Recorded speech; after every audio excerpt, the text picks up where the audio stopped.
Hi guys, I'm EVM and welcome back to another video basically telling you that I am cancelling our reservation deposit for another electric car.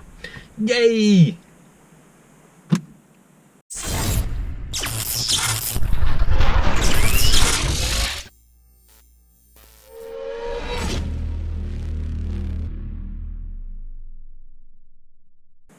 Right, well, I suppose we'll start from the beginning for those that are unfamiliar very quickly. 3.5 years ago-ish, we put a first day reservation on a Tesla Model 3. When it came for the initial pricing in the UK, it was basically a lot more expensive than they said it would be, than we thought it would be, and quite frankly we couldn't afford it. It was too expensive, it was out of our comfortable price bracket, as it were. So we looked elsewhere, of course, and around that time we got the Kia eNiro, a press car for a week. The review is in my channel if you want to watch it. And basically we thought it was a fantastic electric car. It was quick enough, almost as quick as a Golf GTD in a straight line. It was very comfortable, plenty of space, tons of space in fact, decent sized boot. The range was brilliant, better than a standard range Model 3. And it basically ticked all the boxes that we wanted.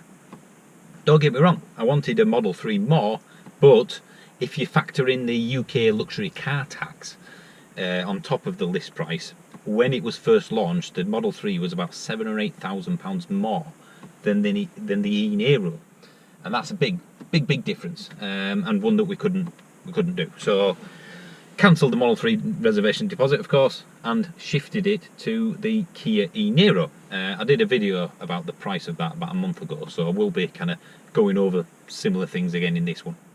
Now, when we reserved the eNiro, we couldn't actually put a proper order down because the price was changing. It's getting a slight spec upgrade, you know, just a few minor things like a bigger touchscreen.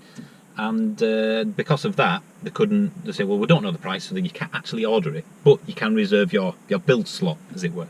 Now, at the time, in the dealership, he said, when this happens, it's usually anywhere from £50 price, increase to a few hundred, maybe £400 or £500 price increase. So we thought, well, it's an expensive car still.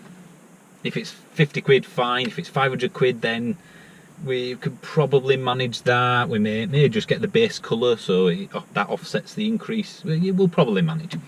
But as I kind of mentioned in a video about a month or so ago, the price isn't going to go up by £50 or even £500. Now, this isn't set in stone yet. They won't actually release the price of it proper until October, but I would say for me it's solid enough now that the minimum price increase of the eNiro is going to be £1,800. I personally think it will be more than that, but even if we assume it is around £1,800, that turns a pretty much £33,000 car into a almost £35,000 car. And at the end of the day, it's still just a Kia Niro. Even though it's a fantastic electric car, an eNiro, it's still a Kia Niro. So it's basically a average price car, I'll say, not cheap, but the top end version of it. So you know, basically it's a £35,000 Kia or more. I think it'll be more, and that unfortunately is pushing our finances to to beyond comfortable but doable. And I don't think the car's special enough for us to do that. If it was a Model 3, which, let's face it, is in a different league in terms of the brand and what you get and the supercharger network, etc, etc, then you might think, well, I'm willing to push the boat out a bit for that because it's a Model 3. This is basically a top-end version of a much cheaper car, and it doesn't have that kind of specialness. Now, don't get me wrong, for anybody with an eNiro, especially if you got it at the kind of original launch price, absolute bargain. Brilliant, fantastic EV, as I said earlier. But I think at the 35-ish grand price, it's just too much for us. We can get it, but we don't want to. I don't feel, it doesn't feel special enough for us to push the boat out to get it. Now, the Tesla Model 3 has had a price drop since we did all this originally, of course. It still hits the luxury car tax bracket, but obviously it's that much cheaper. So the eNiro's gone up in price and the Model 3's come down in price. I mean, to us it's irrelevant because we can't afford either of them unless we suddenly come into a little bit of money, but ultimately it's that much closer to the Model 3. I think about 3 and a bit grand difference if you factor in the luxury car tax. That'd be like, well, yes, it's 3.5 grandish, but I think the Model 3 is probably worth 3.5 grand more than the eNiro, possibly more. So if you can afford it, that's what I'd go for. It's irrelevant to us, as I said, because we can't afford either. So I guess basically what we're saying is we don't know what car we're getting next. So yeah, it's an utter pain. I honestly don't know what we're going to do next. There are obviously several options. The ID3 is going to be announced this week, I believe. So I'm just missing out for this video on the pricing of it. The Renault Zoe has been announced price-wise this morning, as I do this video anyway, and fantastic EV, great value, but it's not big enough for what we want. It doesn't tick all the boxes. I don't want to compromise on some things, and size is one of them. We intend on doing basically a lot of Euro trips in the next EV, which obviously will be a much longer range one. I want above 200 mile range, real world range, in whatever we get next.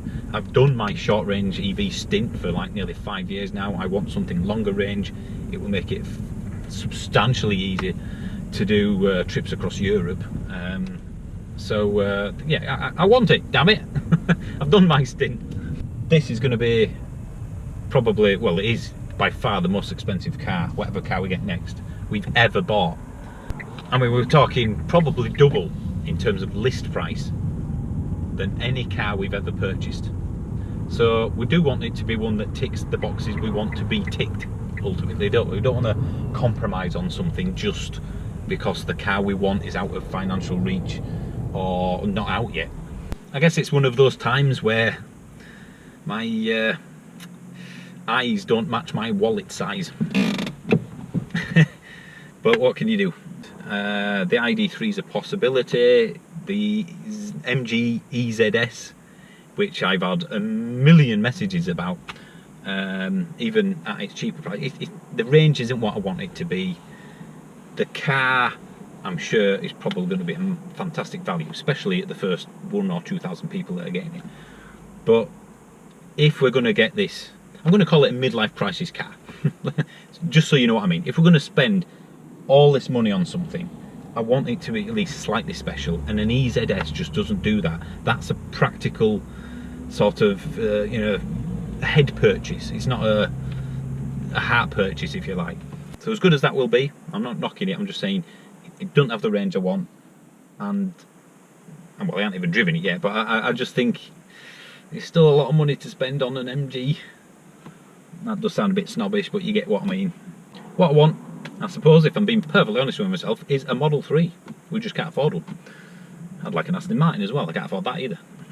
So I suppose, logically, the best thing I could do is not buy anything until we've saved up, Christ knows how long that'd take, enough to get a Model 3. But I've already been waiting 3.5 years for the damn thing to come out, and now I'm going to have to wait another, what, 2, 3, who knows what'll happen financially. If we end up saving a lot of money out, we'll probably get a new bathroom instead. So, what would you do in my situation? The car you want, or the cars that you'd be happy with, you can't afford. So do you get a compromised, the one that you can afford? Do you wait? I mean, we can keep this for, a lot longer. It's just over 3 years old. We've done 48,000 miles nearly. Nothing wrong with it. It suits our needs. Yes, I would like a new car. I've had a Leaf for 4.5 years now or something like that. So it would be nice to get something else. But needs must, I suppose. Disappointing about the eNiro. They're made in very small numbers. It's at least a year away if you ordered one now, minimum, and the price is shooting up. When in reality, everyone is telling us that batteries are getting cheaper and therefore cars should be getting cheaper. I mean, the Model 3 has dropped in price, but the eNiro is going up. So, was it underpriced initially, or was it just to whet people's appetite? Was it a marketing thing? I don't know, but you would think that a year ago it was this price, then it should be at least the same price now. I don't know. Either way, we're not getting one. Oh, nice parking, love. miles away from the white lines, but don't worry about that. She's literally parked on the white line across 2 bays. That annoyed the hell out of me. It's just so unnecessary. Anywho, getting distracted. Yeah, as I said, what would you do in our situation? I think the ID3 concept will be more expensive than the eNiro at launch. Obviously, it's going to be the launch edition, the bigger battery version. So I guess that's a possibility. When the lower battery versions come out, they may be at a decent price. But I've just got this funny feeling, and I've said this before about this ID3. It's going to be not even a Golf, and there's nothing wrong with a Golf. They're very nice interiors and cars, but I just think it's I don't know. It's just going to be like a dumbed down Golf with an electric motor shoved in it. I don't know. And Volkswagen do this every time. They release a car at, let's say, £25,000, but they won't include any options, which most people realistically will want to tick. So it's not a 25 grand car, it's a 26, 27 grand car. I hope I'm wrong. I might be, and obviously we'll find out hopefully this week. But I don't know. I guess we just got to wait to see what they say price-wise and that. So, right, that's it pretty much for this this brief week's video. So yeah, thanks for watching as usual, guys. I'll see you soon, and please do put in the comments any ideas you've got, especially for making money. And no, before anyone asks, YouTube doesn't make money. I spend more on this channel. In fact, I've spent a lot more on this channel in the last 4 years than I have ever brought in, and it's going to be a long time before I even break even on that. So YouTube isn't going to pay for anything, believe me. Once again, thank you for watching, and I'll see you soon.